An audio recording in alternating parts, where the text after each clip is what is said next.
Going into war isn't always a choice. More often than not, it's a necessity. And even with NATO's support of Ukrainian independence, it seems like Putin is leaving the US less and less choice in the decision of whether or not to get more actively involved in the war in Ukraine.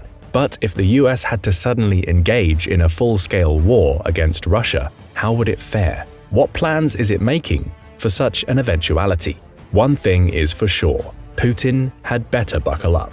The US military keeps its M1 Abrams oiled up, its Tomahawks loaded, and its star-spangled heroes capes nearby all year round. It is always prepared and has kept a particularly close watch on the former Soviet Union ever since the 1940s. During the Cold War, the West had it easy. Despite communist coups and the proxy wars, the Americans and their NATO allies always knew exactly who the real threat was, the foe pulling the strings behind the scenes, if you will.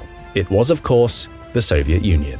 For 45 years, the West had prepared, strategized, and planned for the ultimate eventuality, an all-out military confrontation with the Soviet superpower. Whether the Cold War conflict went hot by spiraling into the nuclear realm, or if kinetic operations remained firmly moored in the familiar bounds of conventional warfare, made little difference. What mattered most was that the enemy and its intentions were clear. Knowing that is half the battle. But what happened next changed everything.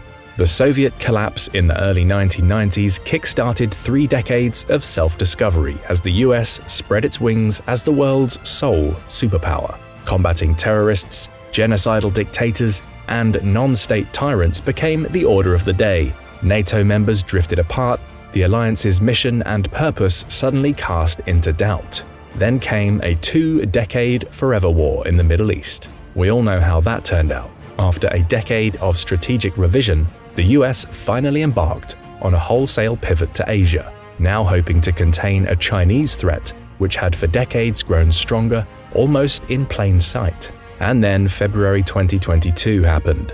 Russia invaded Ukraine. Geopolitical clarity, it seemed, was restored. The aggressive Russian bear, whose foreign policy since the Soviet collapse had vacillated somewhere between bitter Western resentment and surprising Western rapprochement, showed its true colors. America, firmly committed to bolstering its presence in the Indo-Pacific, nevertheless seized the opportunity in Europe. For years it had been nursing its wounds, trying to restore European partnerships and alliances which had slowly atrophied under the pressure of populist politics. The invasion recast these relationships in stone. Everyone in the Western world suddenly saw the reflection of their own histories in Ukraine's existential fight for its independence. The US and its Western allies pledged collective action: sanctions, hybrid warfare, material donations, refugee support, and military training. Everything short of entering the fight themselves. This Western support coalition has shown no signs of weakening now, more than a year into the war. If Finland's recent accession to NATO says anything, it has only grown stronger. What is this all leading to? For the Americans, who for a decade could not drum up the political unity required to deal with Russian revisionism, the Russian threat is credible once more. The pivot to Asia will continue apace. But now, with Eastern European sovereignty under threat once more, America must continue to do everything in its power to prepare it and its European allies for the ultimate eventuality, a full-scale war with Russia. We know you're probably laughing right about now. War with Russia, you're saying. The same Russia that can barely make inroads against a country 28 times smaller and with 100 million fewer people than itself. The same Russia that has allegedly already suffered 250,000 casualties in a single year of fighting, more than the entire number of Russian soldiers killed in every war the Soviet Union and Russia fought since World War II combined. Well, yeah, that Russia. As counterintuitive as it now seems, Russia still poses a grave threat to Eurasian security and Western values the world over. Western analysts are contemplating a number of contingencies that could result from the war in Ukraine, which fortunately for us all has thus far remained contained to a single country. The major one is the potentiality that Russia and its fuming dictator, Vladimir Putin, finally recognizing the futility of winning a long-term victory in Ukraine, go absolutely rogue. Russia has all but burned its remaining capital with the West. Politically, Putin is a global pariah. Economically, Russia has been cut off from Western markets. Its once profitable natural gas left with virtually nowhere to go. Sanctions continue to cut into its ability to supply its military and civilian population with the specialized industrial and technological parts it needs to function effectively. Militarily, there's little evidence the latest round of mobilization will provide the tactical momentum Russia needs to win over the long term. Rather, it's more likely that untrained Russian conscripts or mobiks will continue to be fed into the meat grinder to little effect. Will Putin back down? You can almost guarantee he won't. He's already raised the stakes too high. His people, his propagandists at least, expect too much of him. He's paranoid. He must deliver on his promises. The Ukrainians, as long as they live and breathe, will never accept the Russian occupation on any scale. As a final recourse, Putin still has his nuclear umbrella, something he knows the West won't gamble on. From our vantage point today, it seems as though Putin's Russia, if it continues its present course, will almost have to go rogue. It won't end the war with a negotiated settlement unless something drastic changes, but as attrition whittles down its once vaunted military power, it will be forced to engage in its antebellum tactics, only far more aggressively. It will rely on asymmetric warfare and hybrid operations to destabilize the West. It will increasingly act like a global version of its now closest remaining ally of consequence, Iran, completely decoupled from the international community, pursuing a revanchist foreign policy using drones, proxy wars, missile strikes, espionage, and more, all while using its nuclear umbrella to deter Western retaliation. Nuclear threats will continue to grow in intensity. Cyber operations will increase in kind. Putin will target vulnerable pipelines and transoceanic fiber optic cables. Russia will continue to fund and sponsor disinformation and misinformation campaigns. Russian bots named Peter and Frank will enter your feeds at election times in the hopes of trolling you into voting for their candidate of choice. The bloodletting in Ukraine will continue. The threat of escalation will remain omnipresent. And that isn't good, because as one think tank put it, a rogue Russia still represents a geopolitical crisis of the highest order. It's a threat to global security, Western political systems, the cybersphere, space, and food security, not to mention every Ukrainian civilian. Let's be clear, Ukraine has blunted, if not outright neutered, Russia's conventional military power over the past year. That feat alone is remarkable. But this war won't end anytime soon. Russia remains a dangerous foe, and elsewhere, especially outside Ukraine, the bear can still bite. Make no mistake. So where, outside Ukraine, could the US see itself fighting Russia, and how would it do so? One of the geopolitical hotspots for a possible confrontation between Russia and the US is in a random chunk of territory wedged between Lithuania and Poland, known as the Kaliningrad exclave. This sparsely populated patch of land is Russia's gateway to the Baltic, a heavily defended former German port city ceded to the Soviets in the aftermath of World War II.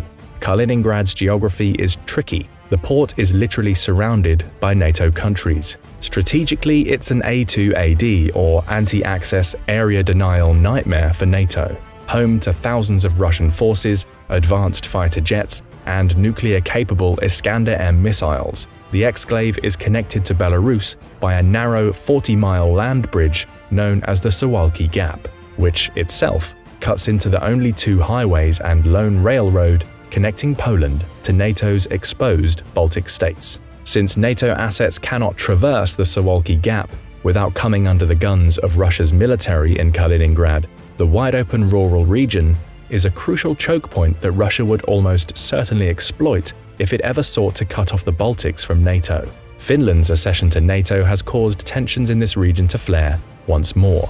In a matter of 1 year, NATO's border with Russia has doubled, adding over 800 miles of densely wooded, difficult-to-patrol tundra. The Baltic Sea has come firmly under NATO's protection, with Kaliningrad the only Russian outpost in an otherwise Western-friendly sea of states. Putin has had grievances against the West for years, and nobody, certainly not now, should bother trying to predict his next move. But prediction and preparation is the express job of America's military strategists. Were Putin to try to secure the Suwalki Gap to Kaliningrad or gain a foothold in Finland, Lithuania, Estonia, or any of its past satellites, the US and its allies must try to discern his regional capabilities and prepare for an open conflict. But what would this look like? How does the Russian way of war differentiate from the American approach? America is fortunate, at least far more fortunate than Russia in this hypothetical. Its robust network of military alliances and partnerships throughout Europe mean it will be far from alone in a war against Russia. Before the war in Ukraine, both Russia and NATO had respected the terms of the 1997 NATO-Russia Founding Act, committing both sides to avoid reinforcing or permanently stationing forces on the territories of the former Warsaw Pact states or their neighboring Russian borders. Russia abrogated itself from these terms when it invaded Ukraine. Now, NATO has a clear pathway to bolster its presence in these critical areas using measured multinational deployments and the increased rotation of permanently based American troops. The fact America's force posture would be complemented by the presence of British, Polish, Italian, Spanish, French, Estonian, Latvian, Lithuanian, Finnish, and many other allied partners speaks to the logic of the American way of war, which in the modern era has become multinational and collaborative to the core. There is strength in numbers and resolve in collective resilience. These force multipliers are not something Russia could count on in a direct confrontation with NATO. In fact, it can only really count on direct, cooperative assistance from Belarus, and amid its attempts to keep out of the Ukraine war, Belarusian loyalty to Russia is an especially unproven commodity. While Russia has struggled to coax Belarus to fight alongside it, NATO's military personnel now exceeds 5.4 million, 4 times that of Russia. According to Statista, NATO also has about 5 times as many aircraft, 4 times as many armored vehicles, and 3 times as many military ships. Not to mention the backing of the world's biggest defense spender, the US, itself with 1.39 million troops alone and a defense budget of $801 billion in 2021, dwarfing second-place China with a net spend of $293 billion and Russia, who spent a paltry $65.9 billion that same year. Before Russia invaded Ukraine, each year it conducted massive, multi-day military exercises demonstrating its military power. NATO has done the same, ramping up its collective exercises over the past year in response to Russian aggression. While these exercises show little more than NATO's theoretical military effectiveness, the war in Ukraine has brought Russia into stark relief, and it has certainly been found wanting. Russia is in the midst of a new military reform, something its Ministry of Defense announced at the end of 2022. Most see this as little more than a haphazard attempt to patch a sinking ship. They're trying to grow their modern military to the size it was over 2 decades ago. But today there remains a lack of specialists in charge of maintaining military equipment and vehicles, as well as military infrastructure inherited from the USSR, which no longer exists today. Additionally, there were tens of thousands of auxiliary positions like military financial officers and army construction workers, which have also ceased to exist. In other words, noted Russian military journalist and military analyst Pavel Felgenauer, the nominal size of the armed forces cannot be increased in a realistic and meaningful way. Russia lacks qualified junior officers. There's nobody to command the conscripts they're throwing into battle. The army of 1.5 million soldiers Russia dreams of is little more than a bureaucratic fantasy. Still, Russia is frantically trying to restore its depleted forces to the numbers it boasted prior to the invasion of Ukraine. It isn't working. Its armed forces today are lacking in some areas of modern military technology, including drone capability, electronic components, and radar and satellite reconnaissance, Felgenauer told the media. Yes, we have weapons, but our reconnaissance capabilities are weaker than our attack capabilities. So we have a long-range, sometimes precision-guided weapon, but we don't always know where the target is. But what if Russia went into a full-scale war with the West despite these obvious weaknesses? Let's say for the sake of argument that Putin goes rogue. He sees Finland's NATO membership as the final straw. He still doubts the West will risk starting World War III, and he is desperate for a quick victory in Europe. He throws everything into the Ukrainian cauldron, and it all goes wrong. Armed with Western tanks and eventually aircraft, Ukraine mounts a series of counteroffensives that all but push back Russia to its own borders. Decisively defeated on the battlefield, the enemies of Lukashenko's pro-Russian faction in Belarus stage a coup and oust the leader from power.